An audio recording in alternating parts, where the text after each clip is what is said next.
লাইফের first time আমি এত মজার একটা ভর্তা খাইছি, তাও আবার থানকুনি পাতার। তো চলো শুরু করি। আসসালামু আলাইকুম, সবাই কেমন আছেন? আশা করছি ভালো আছেন। আমিও আলহামদুলিল্লাহ ভালো আছি। তবে আমার একটু ঠান্ডার সমস্যা, আমার বয়স শুনে বুঝতে পারবেন।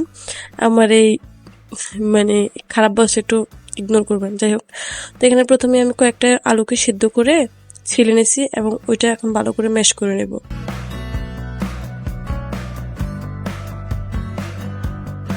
এই তো আমার ম্যাশ করা শেষ। এখন আমি দুইটা তেলাপিয়া মাছ ছিল, ওইগুলো একদম ভালো করে ভেজে নিছি। আর এটা কাটা ছাড়াই নেব।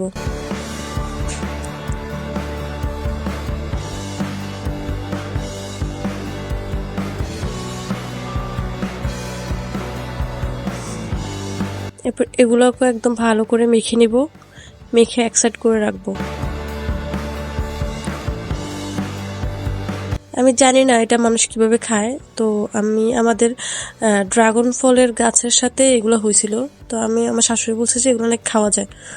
তো আমি বলছি ঠিক আছে, আমরা ট্রাই করি। কাঁচাই, মানে কোনো রকম সিদ্ধ বা কোনো কিছু করি নাই।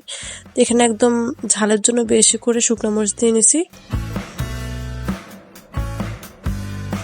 তারপর এখানে দিয়েছি মানে মেবি দুইটা পেঁয়াজ দিছি, কাঁচা পেঁয়াজ, লবণ আর সরষের তেল দিয়ে একদম ভালো করে এটা মাখায় নেব।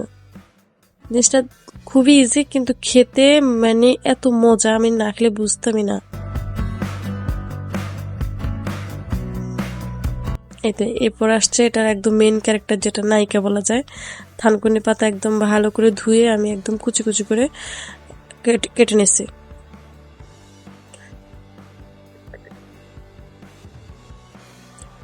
মানে এটা যত জোরে চটকায় মাখা যায় অত জোরেই চটকায় মাখবেন। এখন লাস্ট ফিনিশিং, সবটা ভালো করে মিক্স করব।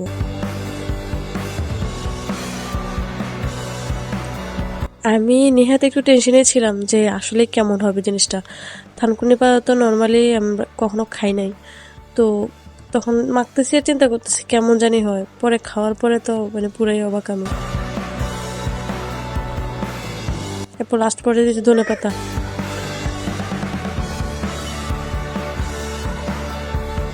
ধনেপাতাগুলো একদম ভালো করে মিক্স করে নেব।